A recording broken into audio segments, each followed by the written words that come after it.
Le duel du jour, le duel du jeudi, l'oppose Sylvie Pierre Brossolette du Point, bonjour. Bonjour. À Laurent Geoffrin, le patron de Libération, bonjour. Bonjour. Et on va parler de la fameuse loi Besson et de l'immigration, puisque c'est cette semaine qu'elle est examinée à l'Assemblée. Mais un mot d'abord peut-être, Sylvie Pierre Brossolette, sur cette une de nouveau de la presse britannique qui fait parler l'hebdomadaire Newsweek, qui titre sur les nouveaux extrémismes en Europe, Europe New Extreme, avec une seule photo, celle de Nicolas Sarkozy. Est-ce que ça vous choque ? Écoutez, il l'a pas volé, hein. Il cherche tellement le clivage, tellement à s'imposer sur ces thèmes de sécurité, d'immigration, que pour la première fois, il a lié dans ce discours de Grenoble. Que, évidemment, il semble voler et même aller au-delà du discours du Front National classique. Alors que Newsweek titre Europe's New Extreme, ça paraît vraiment, effectivement, un peu exagéré. Mais on sait que la presse anglo-saxonne ne nous épargne jamais, la France. Mais ça repose sur le pari de Sarkozy. Il veut récupérer des électeurs du Front National à tout prix, quitte à faire du scandale, quitte à faire du clivage, quitte à avoir une mauvaise presse internationale. La priorité pour lui, c'est ça, avec le double risque de ne pas vraiment convaincre les électeurs, parce qu'ils cherchent toujours les résultats, et les mots c'est bien joli, mais bon. Et d'ailleurs, on voit bien qu'il y a eu un sondage BVA qui montre que les électeurs ont compris que c'était une manœuvre électorale. Et le deuxième risque, c'est de cautionner le vote Front National. C'est en prenant ces idées, en disant que tout ça, il faudrait aller encore plus loin. Alors voter Marine Le Pen, finalement, c'est plus du tout tabou. Laurent Geoffrin, un mot sur cette une. La France, vue par l'Amérique, serait un pays extrémiste sous Sarkozy ? C'est-à-dire que Sarkozy fait des concessions aux extrémistes, en tout cas.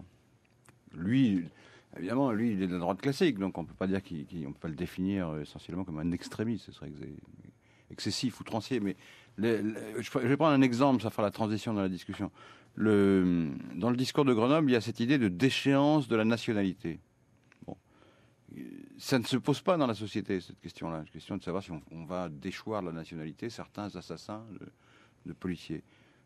Personne n'a réclamé ça, ça sert à rien, parce que ça dissuadera en rien, évidemment, les assassins qui, de toute façon, ils restent 30 ans de prison incompressible, donc après que ce soit déchu de la nationalité, ça n'a pas d'importance pour eux. Donc ça n'obéit à aucune nécessité pratique. Ça n'aura aucun effet pratique. Enfin, les cas sont minimes, le gouvernement l'a reconnu lui-même. Et donc, d'où ça vient ? Pourquoi ça a été fait ? Pourquoi est-ce que d'un coup, on a agité cette chose ? Parce que ça figure dans le programme du Front National. C'est ça.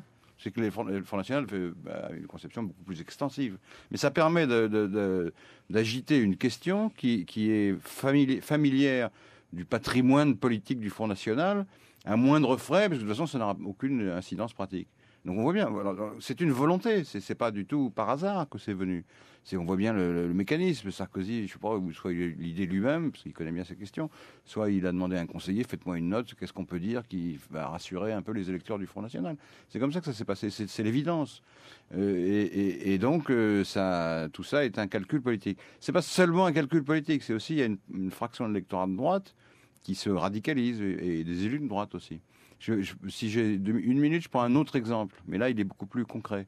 Dans la loi qui est discutée actuellement au Parlement, il y a une disposition qui concerne les étrangers malades.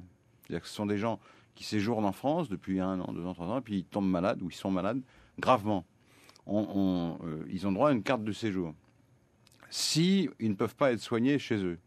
Et alors la bataille au Parlement, c'est très précis, on les renvoie si il n'y a pas de médicaments, enfin si effectivement ils ne peuvent pas être soignés dans leur pays d'origine. Effectivement. Il y a des députés de droite qui veulent enlever effectivement. Pourquoi il y a effectivement ? C'est parce que dans beaucoup de pays, le médicament existe mais il n'est pas disponible, ou sinon pour une élite. Et donc le législateur prévoit que ça soit effectif. Les députés vont enlever effectivement, donc ils veulent pouvoir renvoyer chez eux des gens malades gravement, même si pratiquement ils ne peuvent pas être soignés. Donc, ça devient là, le côté extrême commence à apparaître un peu, parce que humainement c'est quand même très dur de faire ça. Non, mais c'est vrai qu'il y a une partie de la droite qui est encore plus extrême entre guillemets que Éric Besson et Nicolas Sarkozy. Et Éric Besson a dû refuser pas mal d'amendements, par exemple sur le droit du sol, que certains voulaient remettre en cause. Donc il y a une poussée à l'intérieur de la droite, effectivement, d'une demande d'ordre, d'une demande de politique sécuritaire, qui effectivement ne correspond pas simplement à une peur du Front National, mais à un vrai désir de l'électorat classique de la droite. Mais il faut se dire quand même que 80% du texte qui est présenté par Besson en ce moment à l'Assemblée, c'est la transposition des directives européennes quand même. Il faut être honnête. Tout ce qui est l'organisation et l'harmonisation de comment on traite les immigrés, c'est ça. Et effectivement, la mesure phare qui n'y était pas, c'est cette affaire de déchéance de nationalité. Symbolique, symbolique. Mais elle est symbolique, effectivement, il y a aussi plus qu'autre chose. des restrictions du pouvoir des juges en matière d'immigration. Voilà, après il y a le juge. Aussi. On va mettre d'abord le juge administratif avant le juge judiciaire pour empêcher qu'il y ait des vices de procédure qui empêchent qu'on éloigne des paquets d'immigrés qui arriveraient par 10 minimum sur notre pays. Bon, ça c'est des choses qui sont des réponses à des éléments qui sont arrivés inopinément sur nos plages et que on ne savait pas comment traiter, alors on comble le droit. Je ne sais pas si c'est tout à fait constitutionnel, on verra bien si ça passe ou pas, mais effectivement c'est un durcissement à tous les niveaux de la politique d'immigration. Et surtout, c'est la prise en cause, la prise en compte, du souci ou de l'obsession de l'identité nationale. C'est ça qui est neuf dans cette affaire.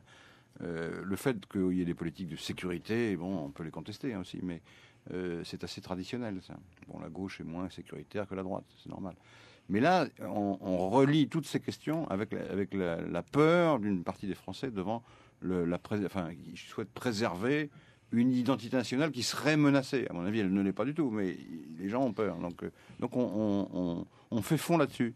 Et c'est une thématique politique qui est très dangereuse parce que c'est nous contre les autres. C'est-à-dire, il y a une ethnie française qui est plutôt chrétienne et blanche qu'il faut préserver contre tous les gens qui sont pas normaux ou pas bizarres, en même temps, ou différents. C'est une mentalité très très inquiétante. Voilà. En même temps, il y a des tabous qui se lèvent.